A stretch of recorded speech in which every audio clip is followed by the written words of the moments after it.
தந்தை, மகன், தூய ஆவியாரின் பெயராலே ஆமீன். எங்கள் அன்பு தந்தை இறைவா, இந்த உமது இறை வார்த்தையை ஆரம்பத்திலிருந்து நாங்கள் இறுதி வரை படிக்க நீர் கொடுத்திருக்க அந்த வாய்ப்புக்காக நன்றி கூறுகின்றோம். படித்ததை நாங்கள் உணர்ந்து கொள்ள எங்களுக்கு அதை தெளிவுபடுத்த நீர் கொடுத்திருக்கும் சகோதரிக்காகவும் நன்றி கூறுகின்றோம். உமது ஆவினால் அவர்கள் நிரப்பி எங்களுக்கு தெளிவான அந்த உமது வார்த்தையை அவர்கள் எடுத்துக்கூற உமது ஆவினால் அவர்களை நிரப்பியறலும் நாங்களையும் அதை உணர்ந்து உமது வழியில் நாங்கள் நடக்க எங்களுக்கு மன தைரியத்தையும் மன பக்குவத்தையும் கேட்கும் அந்த ஞானத்தையும் எங்களுக்கு தந்து எங்களை காத்து வழிநடத்த வேண்டும் என்று எங்கள் ஆண்டவராகி இயேசு கிறிஸ்துவின் வழியாக பிதாவே கெஞ்சி மன்றாடுகின்றோம். தொடக்க நூல் 26ஆம் அதிகாரத்திலிருந்து போன வாட்டி நம்ம 25 பாதி புஸ்தகம் தொடக்க நூல் பேசினோம். தொடக்க நூல் 26ஆம் அதிகாரம் ஆபிரகாமின் குமாரனாகிய ஈசாக்கை பற்றியது. தேவனுடைய கட்டளைகளுக்கு அவனுடைய விசுவாசம் மற்றும் கீழ்ப்படிதல் பற்றியது. ஆபிரகாமுடனான தனது உறவும் அதன் ஆசீர்வாதங்களும் ஈசாக்கிற்கும் சொந்தமானவை என்று ஈசாக்கிற்கு கடவுள் உறுதி அளிப்பதை இந்த அத்தியாயம் மையமாக கொண்டுள்ளது. தேவன் ஆபிரகாமுக்கு கொடுத்த உடன்படிக்கை வாக்குத்தத்தங்களை மீண்டும் எடுத்துரைக்கவும் இப்போது ஈசாக்குக்கு கொடுக்கவும் இந்த அதிகாரத்தில் ஈசாக்குக்கு இரண்டு முறை ஆண்டவர் தோன்றுகிறார். கானானில் பஞ்சம் இருந்ததால் ஈசாக்கும் ரெபெக்காலும் கெராருக்கு குடிபெயர்ந்தனர். ரெபெக்கால் தனது சகோதரி என்று ஈசாக்கு கெராரின் ராஜாவான அபிமெலேக்கிடம் பொய் சொன்னார். பிற்பாடு ஈசாக்கின் வேலைக்காரர்கள் தோண்டியிருந்த கிணறுகளை பற்றிய பிரச்சனையை தீர்த்த பிறகு ஈசாக்கும் அபிமெலேக்கும் சமாதான உடன்படிக்கை செய்து கொண்டனர். தொடக்க நூல் 27ஆம் அதிகாரம் யாக்கோபின் வஞ்சகம். இந்த அதிகாரத்தில் ஏசாவுக்கு ஈசாக்கின் ஆசீர்வாதத்தை பெறுவதற்காக யாக்கோபு வஞ்சித்த கதையை முன்வைக்கிறது. அவரது செயலின் விளைவு என்னவென்றால், அவரது சகோதரர் தங்கள் தந்தையின் மரணத்திற்கு பிறகு அவரை கொல்ல விரும்பியதால் தனது உயிருக்கு பயந்து அவர் வீட்டை விட்டு ஓட வேண்டியிருந்தது. அமைதியான வாழ்க்கை வாழ்ந்து வந்த அவர் தான் நேசித்த அனைத்தையும் துறந்து ஓடி போக வேண்டியதாயிற்று. இது பல ஆண்டுகள் சண்டைக்கும் கஷ்டங்களுக்கும் வழி நடத்தியது. நேர்மையின்மை எவ்வாறு அதிக பிரச்சனைகளை நிலைநிறுத்த செய்யக்கூடும் என்பதை இந்த அதிகாரம் நமக்கு காட்டுகிறது. எனினும் தேவன் யாக்கோபை ஒருபோதும் கைவிடவில்லை. லபான் மந்தையை குறித்து யாக்கோபை ஏமாற்ற முயன்றார். யாக்கோபு கடவுளின் உதவியால் அவரை வென்றார். அடுத்த அதிகாரம் 28 யாக்கோபின் சொப்பனம். யாக்கோபு பதான் அராமுக்கு பயணிக்கும் போது அவர் ஒரு ஆழமான ஆன்மீக சந்திப்பை அனுபவிக்கிறார். கனவில் தேவதூதர்கள் ஏறுவதும் இறங்குவதும் வானத்திற்கு நீண்டிருக்கும் ஒரு ஏணியை அவர் காண்கிறார். மேலே தேவன் நிற்கிறார். அவர் ஆபிரகாமுடன் செய்த உடன்படிக்கையை மீண்டும் உறுதிப்படுத்துகிறார். விழிப்படைந்த யாக்கோபு கடவுளின் வீடு என்று பொருள்படும் அந்த இடத்திற்கு பெத்தேல் என்று பெயரிட்டு கடவுளுக்கு உண்மையாக இருப்பதாக சபதம் செய்கிறார். நிச்சயமற்ற மற்றும் மாற்றத்தின் காலங்களில் கூட கடவுளின் தொடர்ச்சியான பிரசன்னத்தையும் தவறாத வாக்குறுதிகளையும் இந்த அதிகாரம் விளக்குகிறது.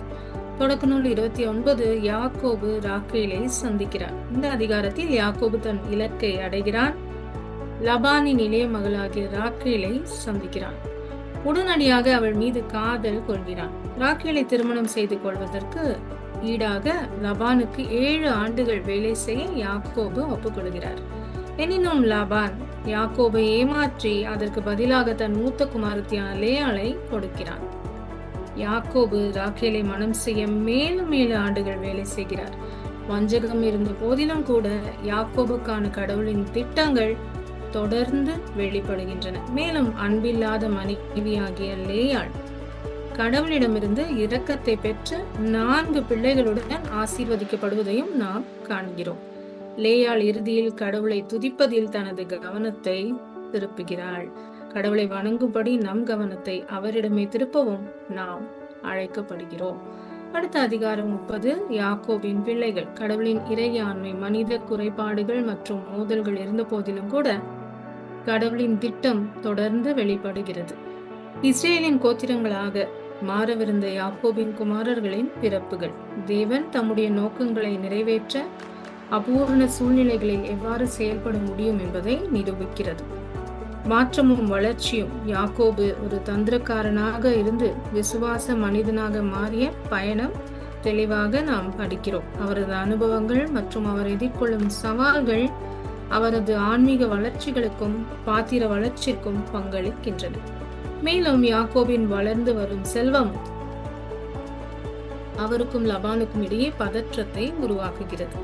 இதனால் யாக்கோபு தனது தாய் நாட்டிற்கு திரும்புவதை பற்றி சிந்திக்கிறார். இந்த அதிகாரம் குடும்ப இயக்கவியல் மற்றும் கடவுளின் தொடர்ச்சியான விளைவை எடுத்து காட்டுகிறது. இறுதியில் கடவுள் ராக்கேலை நினைவு கூறுகிறார். அவள் இறுதியாக கருத்தரித்து யோசேப்பை பெற்றெடுக்கிறாள். மற்றொரு குழந்தைக்கான நம்பிக்கையை வெளிப்படுத்துகிறார். யாக்கோபின் வீட்டார் மீது நம்பிக்கை வைக்கிறார். 31ஆம் அதிகாரம் நேர்மையற்றவனாகவும் யாக்கோபின் கூலியை பல முறை மாற்றியவனாகவும் இருந்த லாபானுடனான தனது நிலைமையை பற்றி யாக்கோபு சங்கடப்படுகிறார். தனது தாய் நாட்டிற்கு திரும்பி செல்லும்படி கடவுளிடமிருந்து ஒரு செய்தியை பெற்ற பிறகு யாக்கோபு தனது குடும்பத்துடன் மந்தைகளுடன் புறப்பட ரகசியமாக தயாராகிறார். அவர் தன் மனைவிகளான லேயாளையும் ராக்கேலையும் கூடி வர செய்து கடவுளுடைய வழி நடத்துதலை பற்றி அவர்களுக்கு சொல்கிறார். அவர்கள் வெளியேறும் போது ரேச்சல் தனது தந்தையின் வீட்டு சிலைகளை திருடுகிறார். இது பதற்றத்தை ஏற்படுத்துகிறது. லாபான் அவர்களை துரத்துகிறான். ஆனால் யாக்கோபுக்கு தீங்கு செய்ய வேண்டாம் என்று கடவுள் அவனை சொப்பனத்தில் எச்சரிக்கிறார். லபான் பிடிக்கும் போது அவர் யாக்கோபை எதிர்கொள்கிறார். ஆனால் யாக்கோபு தன்னை தற்காத்துக் கொள்கிறார். லபானின் நியாயமற்ற நடத்தையை உயர்த்தி காட்டுகிறார். கடைசியில் மிஸ்பாவில் உள்ள ஒரு கல்தூனோடு தங்கள் உடன்படிக்கையை குறிக்கிறார்கள். தங்கள் குடும்பங்களிடையே சமாதானத்தை காத்துக் கொள்வதாக வாக்குறுதி கொடுக்கிறார்கள். இந்த அதிகாரத்தின் கதை. மிஸ்பா என்ற என்பது என்ன பொருள் என்று பார்த்தோம் என்றால், என்பது காவர், கோபுரம் அல்லது கண்ணோட்டம் என்று பொருள்படும் ஒரு எபிரேய வார்த்தை ஆகும். தொடக்க நூல் 31:49 அந்த வசனத்தின் சூழலில் யாக்கோபும் லாபானும் தங்கள் உடன்படிக்கையை சாட்சியாக அமைத்த ஒரு நினைவு சின்னம் அல்லது கற்களின் குவியலை மிஸ்பா குறிப்பிடுகிறது. மிஸ்பா பிற விவிலிய சூழல்களிலும் பயன்படுத்தப்படுகிறது. அவை பென்யமீனின் ஒரு நகரம் என்று யோசுவா புஸ்தகத்தில் 18ஆம் அதிகாரம் 26ஆம் வசனத்தில் நாம் படிப்போம். மேலும் நியாயாதிபதிகள் 11ஆம் அதிகாரம் 29ஆம் வசனத்தில் கூட மோவாபில் உள்ள ஒரு மலை என்று மிஸ்பாவை பற்றி கூறப்பட்டிருக்கும். சங்கீதங்கள் 59:10 வசனம் மற்றும் எரேமியா புஸ்தகத்தில் 31ஆம் அதிகாரம் 10ஆம் வசனத்திலும் கூட மிஸ்பா பற்றி இருக்கும். கடவுளின் விழிப்பான கவனிப்பின் அடையாளம் என்று. மிஸ்பா என்ற கருத்து மக்கள் தங்கள் வாழ்க்கையின் கடவுளின் பிரசனம், பாதுகாப்பு மற்றும் வழிகாட்டுதலை தொடர்ந்து ஊக்குவிக்கிறது மற்றும் நினைவூட்டுகிறது. அடுத்த அதிகாரம் 32. தேவ தூதர்கள் யாக்கோபை சந்தித்து அந்த இடத்திற்கு மக்னாயிம் என்று பெயரிடுகிறார்கள். மகாயிம் என்பது 2 முகாம்கள் அல்லது 2 படைகள் என்று பொருள்படும் எபிரேய வார்த்தை ஆகும்.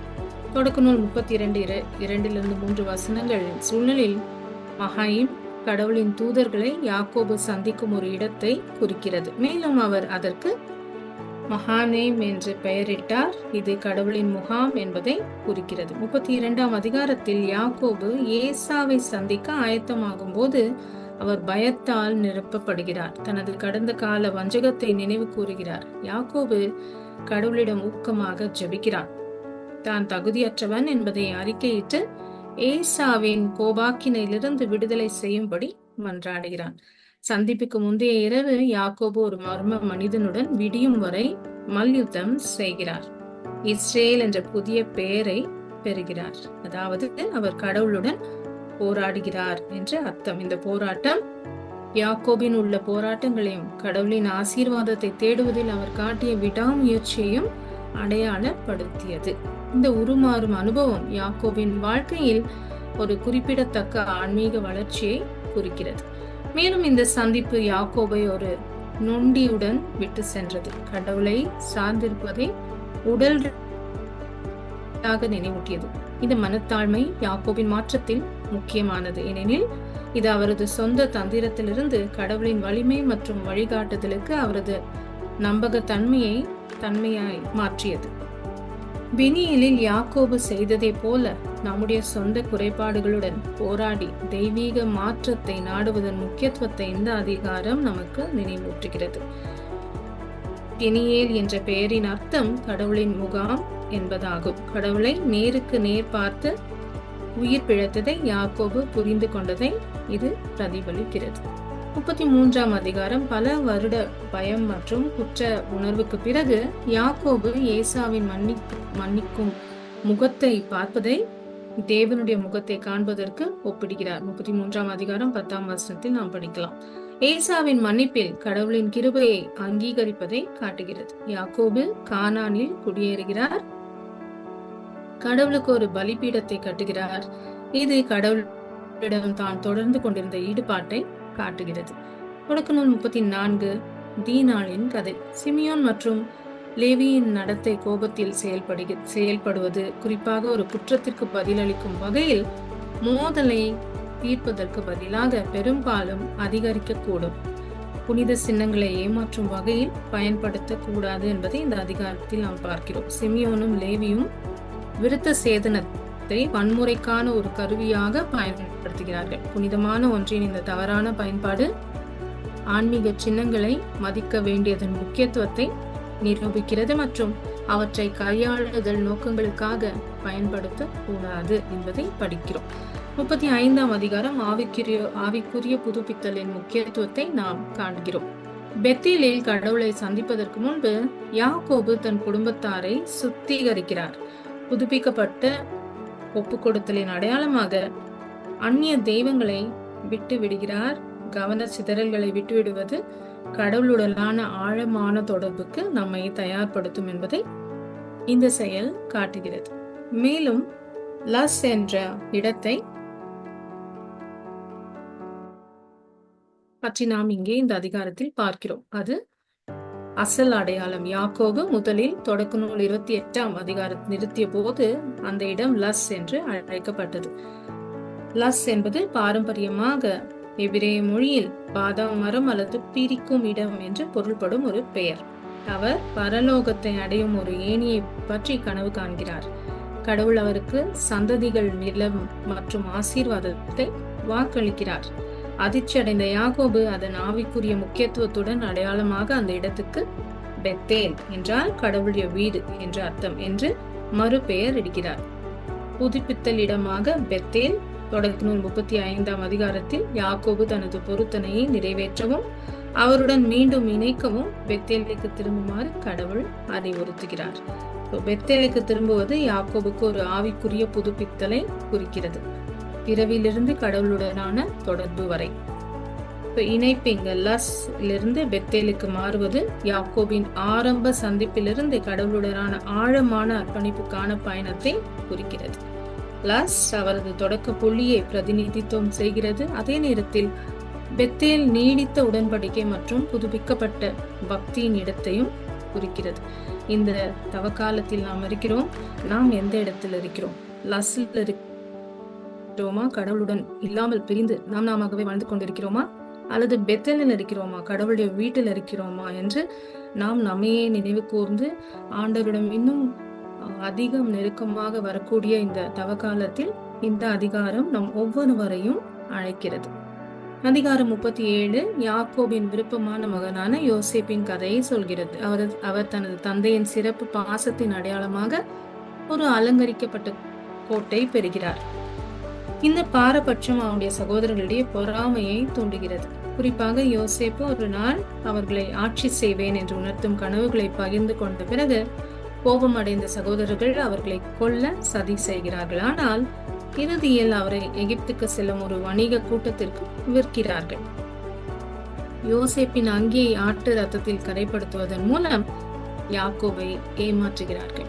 யோசேப்பின் பயணம் ஒரு பெரிய திட்டத்திற்கான மற்றவர்களின் இருண்ட நோக்கங்களை கடவுள் எவ்வாறு பயன்படுத்த முடியும் என்பதை காட்டுகிறது. அவரது சகோதரர்களின் பொறாமை பல உயிர்களை காப்பாற்றும் யோசேப்பின் பாதைக்கு வழிவகுக்கிறது. நிராகரிப்பு நோக்கத்தை நோக்கி கடவுளின் திசை திருப்பலாக இருக்க முடியும் என்பதை நமக்கு நினைவூட்டுகிறது. 38ஆம் அதிகாரம் யூதாவின் மருமகளான தாமா தனது இளைய மகனை யூதா தடுத்த பிறகு குடும்ப வம்சத்தில் தனது இடத்தை எவ்வாறு பாதுகாக்கிறாள் என்பதை விவரிக்கிறது. மாறுவேடமிட்டு அவள் புத்திசாலித்தனமாக யூதாவை உறுதி செய்கிறாள். அவளுடைய குழந்தைகளுக்கு தந்தையாகிறாள். வம்சாவளியை பாதுகாக்கிறாள். 39ஆம் அதிகாரம். யோசேப்பு எகிப்தில் வேலைக்காரனாக செழிக்கிறான். ஆனால் போத்திபாரின் மனைவியின் முன்முயற்சிகளை நிராகரித்த பிறகு அவன் பொய்யாக குற்றம் சாட்டப்பட்டு சிறையில் அடைக்கப்படுகிறான். அவன் சிறையில் இருந்த போதும் கூட தேவன் அவரோடு இருக்கிறார், கிருபை செய்கிறார். புதிய உட்பார்வை இந்த அதிகாரத்தில் அநீதியின் மத்தியில் யோசேப்பின் உத்தம தன்மை, கடவுளின் பிரசனம் சூழ்நிலைகளால் கட்டுப்படுத்தப்படவில்லை என்பதை காட்டுகிறது. நாம் மதிப்புகளுக்கு உண்மையாக இருப்பது கஷ்டத்தில் கூட பின்னடைவுகளை முன்னோக்கிய படிகளாக மாறும் நிச்சயமாக என்று இந்த அதிகாரம் நமக்கு உறுதி கூறுகிறது. 40ஆம் அதிகாரம். சிறையில் இருக்கும் போது யோசேப்பு பார்வோனின் பானபாத்திரக்காரர் மற்றும் ரொட்டி சுடுபவனின் சொப்பனங்களுக்கு விளக்கம் அளிக்கிறார். பானபாத்திரக்காரன் திரும்ப நிலைநாட்டுவதையும் ரொட்டி சுடுபவன் கொல்லப்படுவதையும் அவர் முன்னறிவிக்கிறார். 2 சொப்பனங்களும் நனவாகின்றன. தன்னை ஞாபகம் வைத்துக் கொள்ளும்படி பானபாத்திரக்காரரிடம் யோசேப்பு கேட்கிறான். ஆனால் விடுதலை ஆனவுடன் அவன் இவரை மறந்து விடுகிறான். தனது சொந்த சுதந்திரத்திற்காக காத்திருக்கும் போது, மற்றவர்களுக்கு உதவ தனது பரிசுகளை பயன்படுத்தும் போது யோசேப்பின் பொறுமையும் விசுவாசமும் இங்கே பிரகாசிக்கிறது. 41ஆம் அதிகாரம். பார்வோன் 7 கொழுத்த 7 பசுக்களையும் வாடிய 7 பசுக்களால் உண்ணப்பட்ட 7 ஆரோக்கியமான தானிய தலைகளையும் பற்றிய கனவு காண்கிறார். பானபாத்திரக்காரன் யோசேப்பை நினைவு கூறுகிறான். 7 ஆண்டுகள் செழிப்பும் அதைத் தொடர்ந்து 7 ஆண்டுகள் பஞ்சமும் வரும் என்று யோசேப்பு சொப்பனங்களுக்கு விளக்கம் தருகிறார். பார்வோன் கவரப்பட்டு எகிப்தின் தயாரிப்புகளை மேற்பார்வையிட யோசேப்பை நியமிக்கிறார். இதனால் அவனை 2ஆம் நிலை தளபதியாக நியமிக்கிறார்கள். யோசேப்பின் பதவி உயர்வு கடவுளுடைய நேரமும் தயாரிப்பும் எவ்வாறு ஒத்துப்போகிறது என்பதை இந்த அதிகாரம் நமக்கு வெளிப்படுத்துகிறது. 42ஆம் அதிகாரம். பஞ்சத்தின் போது யோசேப்பின் சகோதரர்கள் தானியத்திற்காக எகிப்துக்கு பயணம் செய்கிறார்கள். இப்போது எகிப்தின் சப்ளைகளை மேற்பார்வையிடுவதற்கு யோசேப்பை அவர்கள் அடையாளம் கண்டு கொள்ளவில்லை. யோசேப்பு அவர்களை வேவுக்காரர்கள் என்று குற்றம் சாட்டுகிறார். நேர்மையை நிரூபிப்பதற்காக கடைசி தம்பி பென்யமீனை அழைத்து வரும்படி வற்புறுத்துகிறார். யோசேப்புக்கு எதிராக முன்பு தாங்கள் செய்த பாவம் இப்போது தங்களை பிடித்துக் கொள்கிறதோ என்பதை உணர்ந்த சகோதரர்கள் கலக்கம் அடைகிறார்கள். அடுத்த அதிகாரம். யாக்கோபின் குடும்பம் உணவுக்காக ஏங்குகிறது. இதனால் அவர் பயந்த போதிலும் தனது மகன்களை பென்யமீனுடன் எகிப்துக்கு திருப்பி அனுப்ப தூண்டுகிறார். பென்யமீனின் பாதுகாப்புக்கு யூதா தானே பொறுப்பேற்கிறார். எகிப்தில் யோசேப்பு அவர்களை அன்போடு வரவேற்கிறார். ஆனால் தான் யார் என்பதை மறைத்து வைத்து அவர்களுடைய நேர்மையையும் ஒற்றுமையையும் சோதிக்கிறார். இந்த அத்தியாயம் நம்பிக்கை, வளர்ச்சி மற்றும் குடும்ப நல்லிணக்கத்திற்கான முதல் படிகளை ஆகியவற்றின் கருப்பொருட்களை வெளிப்படுத்துகின்றன. 44ஆம் அதிகாரம். யோசேப்பு தனது வெள்ளிக்கிண்ணத்தை பென்யமீனின் சாக்கில் ரகசியமாக வைத்து எகிப்தை விட்டு வெளியேறும் போது தனது சகோதரர்கள் மீது திருட்டு குற்றம் சாட்டுகிறார். அந்த பாத்திரம் கண்டெடுக்கப்பட்ட போது அவர்கள் ஏமாற்றத்தோடு திரும்பி வருகிறார்கள். யூதா முன்னே செல்கிறார். தங்கள் தகப்பன் மனம் உடைந்து போவதை தவிர்ப்பதற்காக யோசேப்பின் அடிமையாக பென்யமீனின் இடத்தை எடுத்துக் கொள்ளும்படி மன்றாடுகின்றனர். இந்த அதிகாரம் சுயதியாகம் மற்றும் உண்மையான மனம் திரும்புதலின் வல்லமையை எடுத்து காட்டுகிறது. தன் சகோதரனுக்காக பொறுப்பை ஏற்று தான் சுயாதீனத்தை தியாகம் செய்த யூதா மனமுள்ளவனாக இருப்பது கடந்த கால தன்னலத்திலிருந்து ஒரு மாற்றத்தை வெளிப்படுத்துகிறது. இந்த அதிகாரத்தில் 45ஆம் அதிகாரத்தில் யோசேப்பு தனது உண்மையான அடையாளத்தை தனது சகோதரர்களுக்கு வெளிப்படுத்துகிறார். அவர்கள் அதிர்ச்சியும் பயமும் அடைகிறார்கள். என்ற போதிலும் கூட யோசேப்பு அவர்களுக்கு உறுதி அளிக்கிறார். பஞ்சத்தின் போது தேவைக்கு எகிப்தில் கடவுள் தன்னை அமர்த்தியதன் மூலம் உயிரை காப்பாற்ற அவர்களுடைய செயல்களை பயன்படுத்தினார் என்று விளக்குகிறார். தங்கள் அப்பா யாக்கோபையும் குடும்பத்தையும் எகிப்துக்கு கூட்டி வர வேண்டும் என்று அவர்களை உற்சாகப்படுத்துகிறார். அங்கே அவர்களை நன்றாக கவனித்துக் கொள்கிறார். இந்த அத்தியாயம் மன்னிப்பின் சக்தியையும் கஷ்டங்களில் ஒரு பெரிய நோக்கத்தை காண்பதையும் கற்பிக்கிறது. தன் சகோதரர்களை மன்னித்து தனது பயணத்தில் கடவுளின் கரத்தை அங்கீகரிப்பதற்கான யோசேப்பின் திறன், வேதனையான அனுபவங்கள் கூட மீட்கும் நோக்கத்தை கொண்டிருக்கக்கூடும் இது குணப்படுத்துவதற்கும் ஒற்றுமைக்கும் வழிவகுக்கும் என்பதை இந்த அதிகாரம் நமக்கு காட்டுகிறது. 46ஆம் அதிகாரம் பேர்சேபாவில் ஒரு தரிசனத்தை கடவுள் யாக்கோபுக்கு உறுதியளித்து யாக்கோபின் சந்ததியினரை எகிப்தில் ஒரு பெரிய தேசமாக மாற்றுவதற்கான தனது வாக்குறுதியை உறுதிப்படுத்துவதிலிருந்து தொடங்குகிறது. இந்த பேர்சேபாவின் அர்த்தம் என்ன? பேர்ஷிபா என்ற பெயருக்கு எபிரேய மொழியில் ஆணையின் கிணறு அல்லது ஏழின் கிணறு என்று பொருள். இது அப்ரஹாமுக்கும் அபிமெலேக்குக்கும் பின்னர் அவருடைய குமாரன் ஈசாக்குக்கும் இடையே செய்யப்பட்ட உடன்படிக்கை மற்றும் ஆணையோடு சம்பந்தப்பட்டிருக்கிறது. வேதாகம் முழுவதும் பெர்ஷிபா ஒரு குறிப்பிடத்தக்க இடமாக குறிப்பிடப்பட்டுள்ளது. இது பெரும்பாலும் இஸ்ரேலின் தெற்கு எல்லையை குறிக்கிறது. நியாயாதிபதிகள் புஸ்தகத்தில் கூட அதை பற்றி படிக்கலாம். 20ஆம் அதிகாரம் 1ஆம் வசனம் மற்றும் 1 சாமுவேல் 3ஆம் அதிகாரம் 20ஆம் வசனத்தில் கூட இதை பற்றி இருக்கும். ஈசாக்கு, யாக்கோபு மற்றும் எலியா போன்ற முக்கிய நபர்களுடன் இந்த இடம் தொடர்புடையதாக இருக்கிறது. இன்று பெர்ஷிபா இஸ்ரேல் ஒரு செழிப்பான நகரம். அதன் வளமான வரலாறு, கலாச்சார இடங்கள் மற்றும் மூலோபாய முக்கியத்திற்காக அறியப்படுகிறது. அதை தொடர்ந்து யாக்கோபும் அவரது மகன்களும் அவர்களுடைய குடும்பங்களும் மொத்தம் 70 பேர் எகிப்துக்கு புறப்படுகின்றன. உண்மையில் யாக்கோபின் மகன்களும் மனைவிகளும் எண்ணாமல் பைபிளில் 66 பேர் என்று இருக்கும். ஆனால் எல்லாரையும் நாம் கூட்டி சேர்த்து பார்த்தோம் என்றால் 70 பேராக இருப்பார்கள். இந்த அத்தியாயம் யாக்கோபின் சந்ததியினரை பட்டியலிடுகிறது மற்றும் யோசேப்புடன் யாக்கோபின் மகிழ்ச்சியான மறு இணைப்பை விவரிக்கிறது. பின்பு பார்வோனை சந்திக்க யோசேப்பு தன் குடும்பத்தை தயார்படுத்துகிறார். நிச்சயமற்ற காலங்களிலும் கூட தேவனுடைய திட்டத்தை நம்புவதன் முக்கியத்துவத்தை இந்த அதிகாரம் நமக்கு கற்பிக்கிறது. அடுத்த அதிகாரம் கடுமையான பஞ்சத்தின் போது யோசேப்பின் குடும்பம் எகிப்தில் குடியேறியதை பற்றி கூறுகிறது. யோசேப்பு தன்னுடைய சகோதரரும் அப்பா யாக்கோபும் எகிப்துக்கு வந்து சேர்ந்த போது கோஷேன் என்ற செழிப்பான பகுதி, அவர்களுடைய கால்நடைகளுக்கு ஏற்ற செழிப்பான பகுதியில் குடியேறுவதற்காக ஏற்பாடு செய்யப்படுகிறது. யோசேப்பு தன் குடும்பத்தை பார்வோனுக்கு அளிக்கிறார். பார்வோன் அவர்களை வரவேற்கிறது மட்டுமல்லாமல் கோஷேனில் அவர்கள் செழித்து வளரவும் அனுமதிக்கிறார். யோசேப்பு எகிப்தின் வளங்களை தொடர்ந்து நிர்வகித்து வருகிறார். உணவுக்கு ஈடாக எகிப்திய மக்களிடமிருந்து கால்நடைகளையும் நிலங்களையும் கையகப்படுத்துகிறார். இதன் விளைவாக பார்வோன் எகிப்தின் செல்வத்தின் மீது விரிவான கட்டுப்பாட்டை பெறுகிறான்.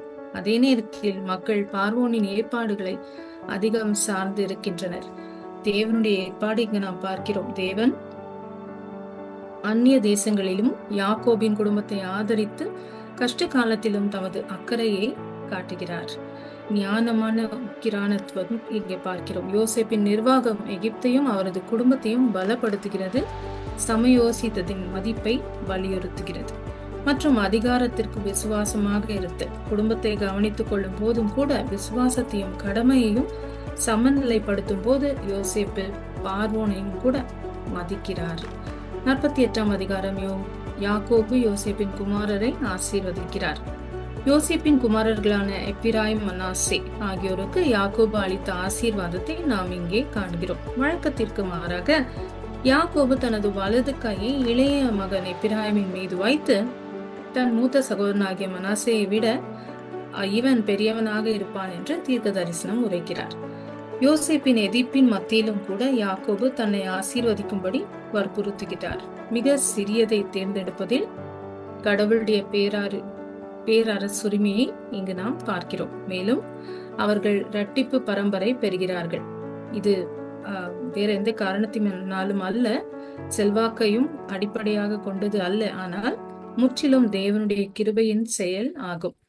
நாம் இந்த அதிகாரத்தில் ஆழமாக சென்று பார்த்தோம் என்றால் யூதர்கள் அல்லாதவர்களை திருமணம் செய்து கொள்ள அக்காலத்தில் அனுமதிக்கப்படவில்லை.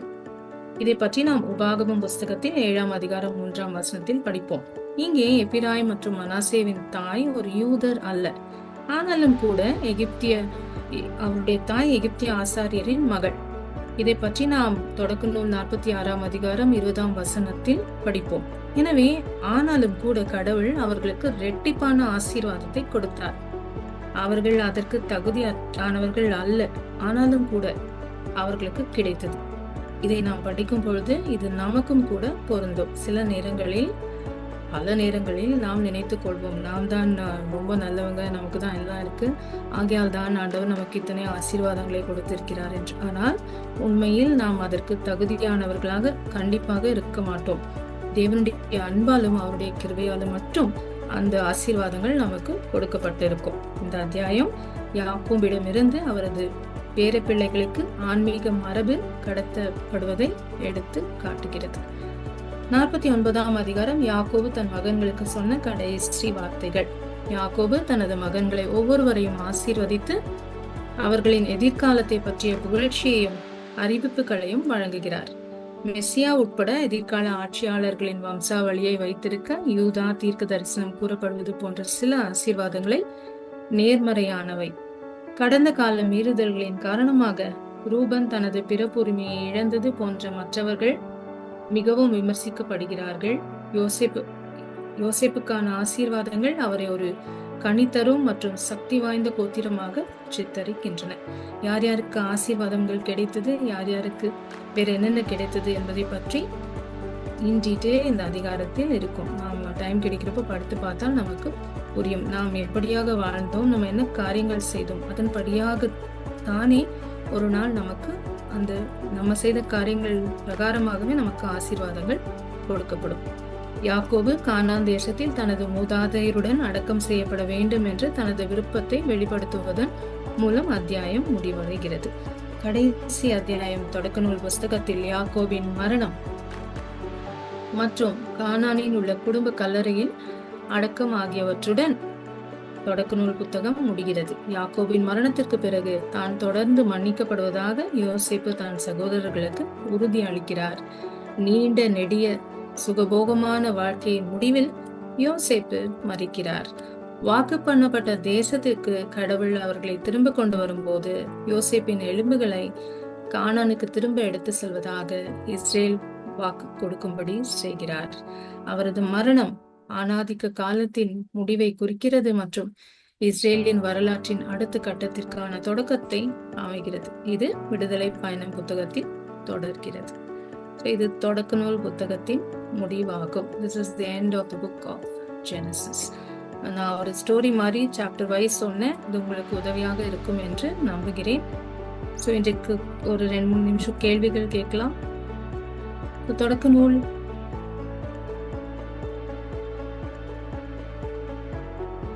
26ஆம் அதிகாரத்திலிருந்து 26ஆம் அதிகாரம் 19ஆம் வசனம். ஈசாக்கு சேவகர்கள் கேராவின் பள்ளத்தில் என்ன கண்டனர்? What did Isaac's servants find in the valley of Gerar? நீரூற்றை கண்டனர். Correct. 27ஆம் அதிகாரம் 26:19. Correct. Correct sir. 27ஆம் அதிகாரம் 16ஆம் வசனம். யாக்கோபு தனது அப்பா ஈசாக்கை ஏமாற்ற என்ன பயன்படுத்துகிறான்? What did Jacob use to deceive his father Isaac? மிருதுவான கழுத்தையும் வெள்ளாட்டு குட்டிகளின் தோலால் மூடினார். கரெக்ட். 27ஆம் அதிகாரம் 29ஆம் வசனம். ஏசாவுக்கு ஈசாக்கு வழங்க உள்ள ஆசீர்வாதம் என்ன? What blessing did Isaac intend to give Esau? உன்னை சபிப்பவர் சாபம் பெருக, உன்னை வாழ்த்துவர் வளமுருக. ஆமென். 28ஆம் அதிகாரம் 12ஆம் வசனம். What did Jacob dream about at Bethel? என்ன சொப்பனம் கண்டார்? நிலத்து ஊற்றில் இருந்த ஓர் ஏணி நூனி மேலும் வானத்தை தொட்டு கொண்டிருந்து அது கடவுள் தூதர் ஏறுவதும் இறங்குவதுமாய் இருக்க கனவு கண்டார். 28ஆம் அதிகாரம் 22ஆம் வசனம். யாக்கோபு தன் கனவிற்கு பிறகு தேவனுக்கு என்ன சட்டத்தை செய்தார்? What pledge did Jacob make to God after his dream? நான் நினைவு தூணாக நாட்டிய இந்த கல்லே கடவுளின் இல்லம் ஆகும்.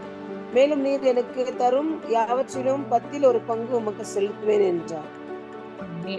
Chapter 29 verse 18. 18ஆம் அதிகாரம் 29ஆம் அதிகாரம் 18ஆம் வசனம். யாக்கோபு கிணற்றில் சந்தித்த பிறகு யாருடன் காதல் கொண்டார்?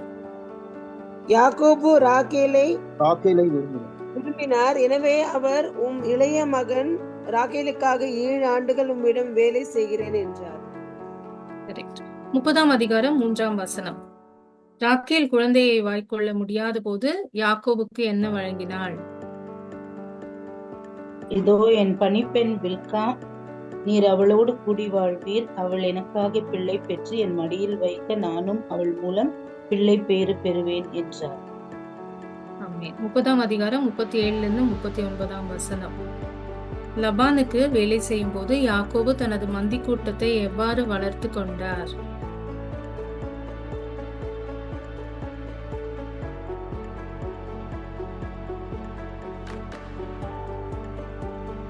How did Jacob increase his flocks while working for Laban? Genesis chapter 30 verse 37 to 39. அது கண்ட யாக்கோபு புன்னை வாதுமை அர்மோன் என்னும் மரங்களின் பூசிய பசிய கொப்புகளை வெட்டி அவற்றின் இடையிடையே உள்ள தண்டின் வெள்ளை பகுதி தெரியுமாறு உரித்தார். மேலும் தம் மந்தைகள் தண்ணீர் குடிக்க வரும்போது ஆடுகள் அந்த வரியில் உள்ள கொப்புகளை எதிரில் கண்டு பொலிந்து சினைப்படும் பொருட்டு நீர்த்தொட்டிகளில் அவற்றை அவர் போட்டு வைத்தார். பொலியும் நிறத்தில் அக்கொப்புகளை கண்டு பொலிந்த ஆடுகள் வரியோ கலப்பு நிறமோ புள்ளியோ உடைய குட்டிகளை ஈன்றன. 31ஆம் அதிகாரம் 3ஆம் வசனம். யாருடைய கனவில் தேவன் யாக்கோபை சொந்த ஊருக்கு போக சொன்னார்? யாக்கோப் மூதாதையரின் நாட்டிற்கு. கரெக்ட். 32ஆம் அதிகாரம் 28ஆம் வசனம். அந்த போராட்டத்திற்கு பிறகு யாக்கோபு என்ன பெயர் பெற்றார்? இஸ்ராயேல். கரெக்ட். இஸ்ராயேல் என்றால் அர்த்தம் என்ன?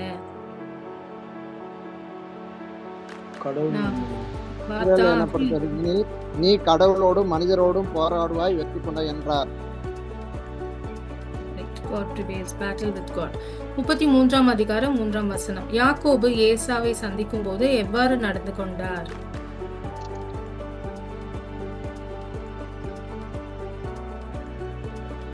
யாக்கோபு தன் கண்களை உயர்த்தி பார்க்க ஏசா 400 ஆள்களோடு வருவதை கண்டார். உடனே அவர் லேயாவிடமும் ராகேலிடமும் 2 வேலைக்காரர்களிடமும் பிள்ளைகளை பிரித்து ஒப்படைத்தார். Amen. So time up, I think. So thanks to all for joining us. And யாராவது ஒரு குட்டி ஜெபம் பண்ணி இந்த அருமையான நேரத்தை ஆண்டவருக்கு நன்றி கூறி முடிக்கலாம். Please.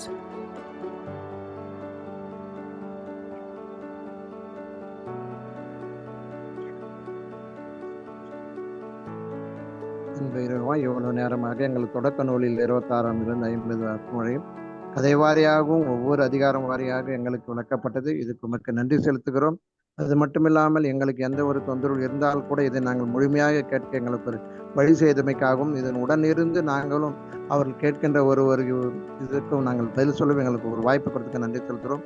மேலும் இதில் கலந்து கொண்ட அனைவருக்கும் மற்றும் இதில் இருக்கின்ற அனைவர்களுக்கும் மற்றும் குடும்பங்களுக்கும் இதற்காக உழைக்கின்ற எங்களுடைய சகோதர சகோதரிகளுக்கும் நேற்று நல்ல உடல் வளத்தையும் நல்ல குணத்தையும் நல்ல ஒரு திட்டத்தையும் கொடுத்து மென்மேலும் இவர்களை வழிநடத்தும்படியாகும். இந்த நவக்காலத்தில் கூட அவர்கள் எதை நினைத்து செயல்படுகிறார்கள் அதையெல்லாம் முழுமையாக பெற்றுக் கொடுக்கும்படியாகும் கெஞ்சி மன்றாடி கேட்டுக்கொள்கிறோம். எங்கள் ஆண்டவர் ரட்சகருமா இருக்கிற இயேசு கிறிஸ்துவனுடைய இனிய நாமத்தில் வேண்டிக் கொள்கிற நல்ல பிதாவே, தந்தை மகன் பேராலே ரொம்ப நன்றி ஐயா. எல்லாருக்கும் நன்றி. ஆண்டவருடைய ஆசீர்வாதம். Good night and take care. Thank you. Good night, ma'am.